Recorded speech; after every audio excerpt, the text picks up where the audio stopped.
Esta es mi filosofía, que sea verdad, que sea bueno, que sea útil. Hola a todos, bienvenidos a esta nueva cápsula en Charlie Profesor, llamada En el cubículo del profesor.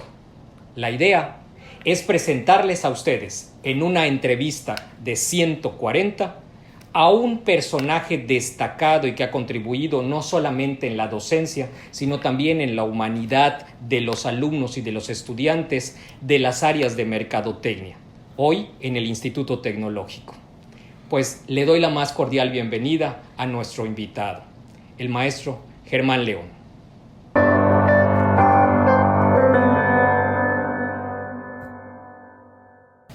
Iniciamos esta entrevista. Primero que nada quiero preguntarle su nombre de pila, Germán, su grado académico, maestría maestría en algo en especial. en filosofía. ¿Por qué la filosofía? ¿Por qué no? ¿Dónde la estudió? En la Universidad de Mayab. ¿Qué aportaciones tiene haber estudiado esta filosofía, este grado? Sin parecer un comentario exagerado, transformó mi manera de pensar porque me enseñó a reconsiderar desde mi mente que la razón es un privilegio humano que nos permite construir y transformar el mundo. Lo mejor de esa época. Sentirme estudiante de nuevo. Es algo maravilloso volver al aula y la tarea y el examen y la presión. Me gusta mucho ese rol de estudiante. La mejor materia. Wow, creo que fue metafísica. Fue una materia muy fuerte, muy compleja, muy abstracta, pero que al final logré entender el propósito y aplicarla en lo posible a situaciones de la vida cotidiana. ¿Aportó además de conocimiento? Sí, la verdad sí, porque además tuvimos un maestro muy especializado en el tema que nos permitió abordar las temáticas y lo más importante, Carlos, que tiene sentido estudiar filosofía. No solamente es para pensar y pensar, sino para pensar y actuar. ¿Lo peor que te pasó durante esos estudios? Que en un examen un compañero que fue muy grosero pidió respuestas verbales a un compañero porque el maestro acababa de salir. Me pareció de muy mal gusto que en ese nivel se aplicara algo así. ¿Trascendió amistades durante ese periodo? ¿Cómo no? ¿Cómo no? Tengo muy buenas relaciones a partir de esta experiencia. Las conservo, las cultivo, las trato de tener presentes siempre en mi vida y sí, tengo buenos amigos. ¿El mejor recuerdo que tengas? La graduación. Fue una experiencia muy bonita. ¿Qué sucedió en la graduación? Fue la ceremonia académica donde sentí mucho el esfuerzo realizado como una recompensa. Y en ese tiempo vivía mi papá, que fue de las últimas veces que pudo asistir. Y me conmueve mucho recordarlo porque la cara de satisfacción de mis papás, aun cuando yo era un señor, pues nunca la voy a olvidar. Vamos a hablar un poquito de tu vida profesional. Claro. ¿Tu primer trabajo?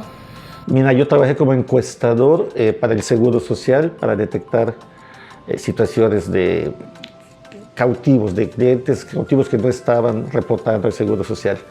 Luego, esto fue muy breve, luego estuve en Sears, la tienda Sears, que es la única que había, estaba en el centro, y con un esfuerzo diario logré ser subgerente de la tienda, inclusive durante poco tiempo, pero sí tuve esa experiencia. ¿Cuál es la mejor aportación en ese puesto que tuviste? Recuperar créditos, logré recuperar créditos de cartera vencida. ¿Eso a nivel profesional y a nivel personal aportó algo? Sí, me enseñó la disciplina. Sears para mí fue una escuelita de trabajo, ¿no? Me enseñó algo que yo ya sabía, la puntualidad, pero a practicarla realmente, la responsabilidad. Y algo que me gustó mucho fue que mucha gente roba en esos negocios, Carlos. Entonces yo aprendí a tratar con mucha educación a personas que se detectaban para poder hacer los trámites que se requerían. ¿A nivel económico? Sí, me ayudó mucho el estudiante y me sirvió para solventar los gastos finales de la carrera. ¿A nivel emocional? No me gustó mucho emocionalmente porque no me gustaba trabajar domingo. Yo siempre he creído que los domingos son para descansar. Eso fue lo único que no me gustaba mucho. ¿El fracaso que más recuerdas durante tu periodo laboral en este momento? Fracaso, tal vez alguna traición, más que fracaso, Carlos, alguna traición que viví de personas que a veces no te esperas que te hagan algo indebido. Y descubrí que no todas las personas tienen buena intención. Eso me hizo sentirme un poco con menos valor, pero no llegué a sentir fracaso, sí, un poquito de pérdida de autoestima tal vez. ¿Recuerdas a tu primer jefe? ¿Cómo no? Sí, un contador público que era el subgerente de Sears. En el Seguro Social nunca conocí a quién era el responsable de más alto nivel. ¿Cuál sería la característica o el valor que le atribuirías a tu primer jefe o al jefe que recuerdas? Seriedad, era muy serio, pero no por eso era difícil de tratar. Todo lo hacía con mucha formalidad, con mucha ceremonia, pero era agradable. ¿Llegaste a tener sentimientos encontrados con algún jefe? No, nunca, fíjate, yo trato de ser muy empático, normalmente trato de entender para poder ser entendido también.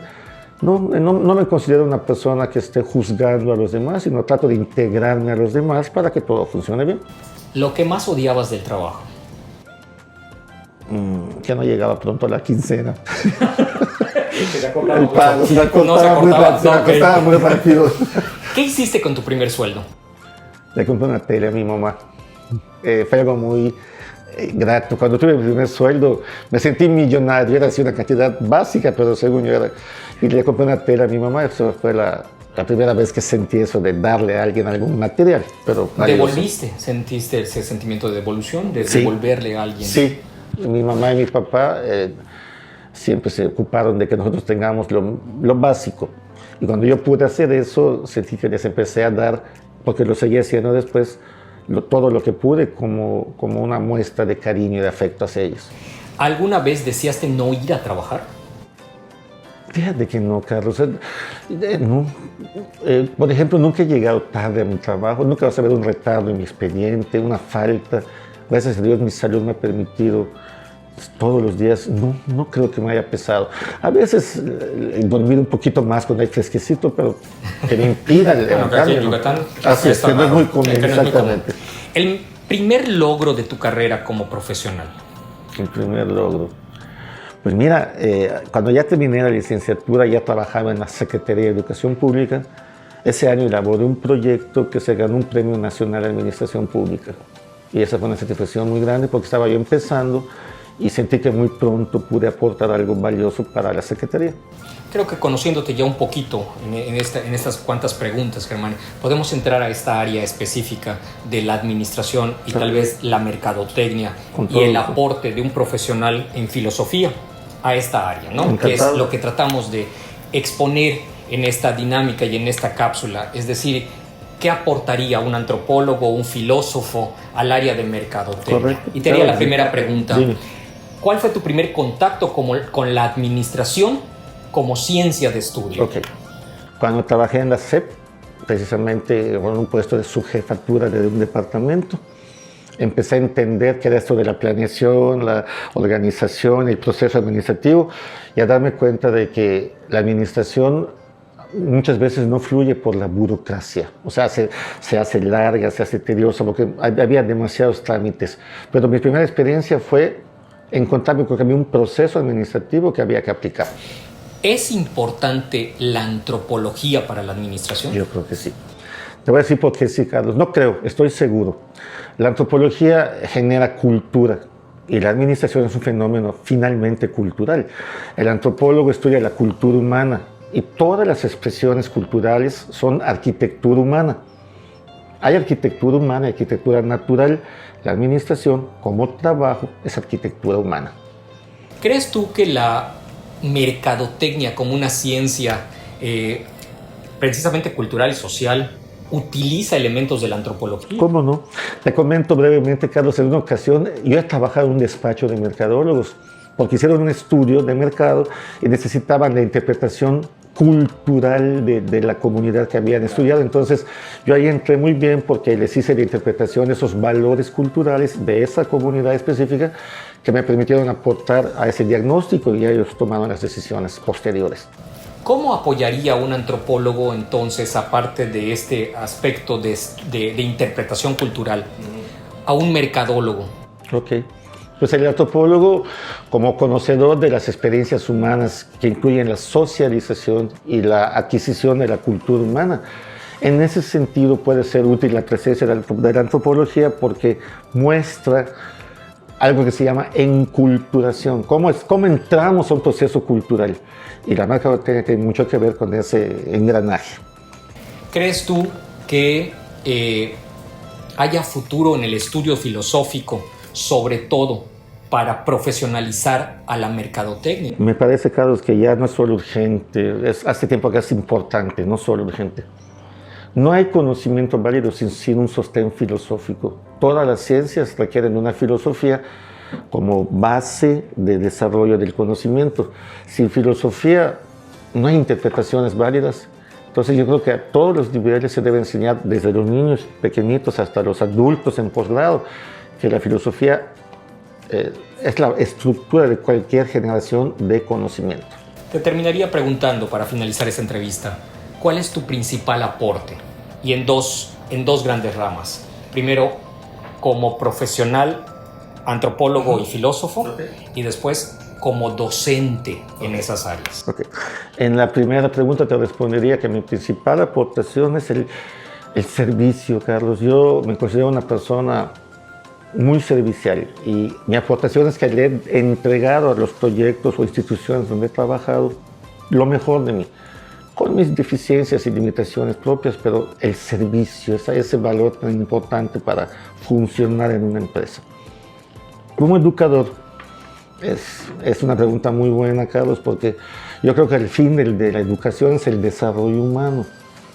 Y el desarrollo humano es un proceso de humanización, de encuentros humanos, en donde todos somos tan igualmente diferentes, pero unidos por una misma esencia, que es la espiritualidad. Entonces, yo me rijo mucho por una frase, si me permites, de Teilhard de Chardin, un extraordinario pensador que dijo, hablando de nosotros los seres humanos, no somos seres humanos viviendo una experiencia espiritual, somos seres espirituales viviendo una experiencia humana. Y ese es el fin de mi trabajo, humanizar para ayudar al mundo. Y me quedaría con eso, Germán. Muchísimas gracias por este tiempo. Un placer, Carlos, a tus órdenes. Y a ustedes muchísimas gracias por acompañarnos. Estamos haciendo lo mejor para ustedes y sobre todo para tener experiencias distintas en Charlie Profesor. Nos vemos en la próxima cápsula de En el Cubículo del Profesor.